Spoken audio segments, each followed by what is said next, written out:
यो र्याबिज भ्याक्सिन कुन बेला कुन अवस्थामा लगाइन्छ? हेर्नुस् है, र्याबिज भ्याक्सिन लगाउने क्राइटेरिया के छ भन्दा तीनवटा क्याटेगोरी मानिएको छ।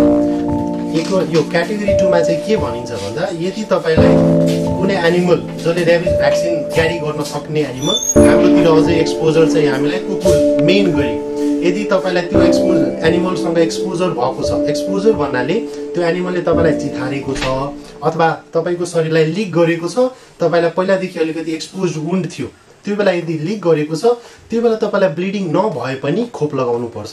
कुन कुन जनावरले टोकेपछि रेबिजको खोप लगाउनु पर्छ?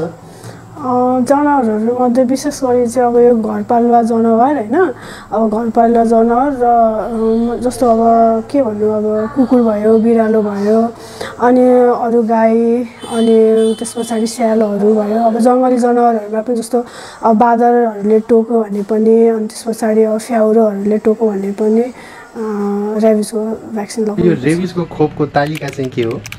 अब सामान्य बुझ्दाखेरि चाहिँ दुईटा तालिका हुन्छ। एउटा चाहिँ इन्ट्रामस्कुलर जुन चाहिँ मासुमा लाइन्छ, अर्को चाहिँ इन्ट्राडर्मल जुन चाहिँ छालाको मुनि लाइन्छ। अनि इन्ट्रामस्कुलरमा चाहिँ 5 डोज दिन्छ, 0, 3, 7, 14 र 28। र इन्ट्राडर्मलमा चाहिँ 3टा डोज हुन्छ, त्यसमा 0, 3, 7। यो रेबिज भ्याक्सिनको पैसा पर्छ हो? तपाईले यो रेबिज विरुद्धको भ्याक्सिन जुन छ सरकारी स्वास्थ्य संस्थामा निःशुल्क रूपमा प्राप्त गर्न सक्नुहुन्छ। त्यसको लागि तपाईँ जुनसुकै सरकारी अस्पताल अथवा स्वास्थ्य संस्थामा जहाँ रेबिजको खोप उपलब्ध छ त्यहाँ गएर लिन सक्नुहुन्छ निःशुल्क रूपमा।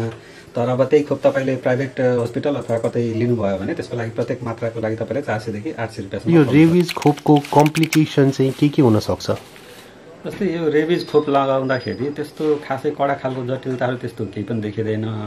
अब कोही व्यक्तिमा कस्तो हुनसक्छ भन्दाखेरि खोप लगाएको ठाउँमा हल्का रातो हुने, हल्का दुख्ने, सुन्नेको जस्तो हुनसक्छ, कसैले ज्वरो पनि आउन सक्छ। तर यसमा आत्तिनुपर्ने त्यस्तो केही पनि हुँदैन, त्यो सामान्य हो, निको भएर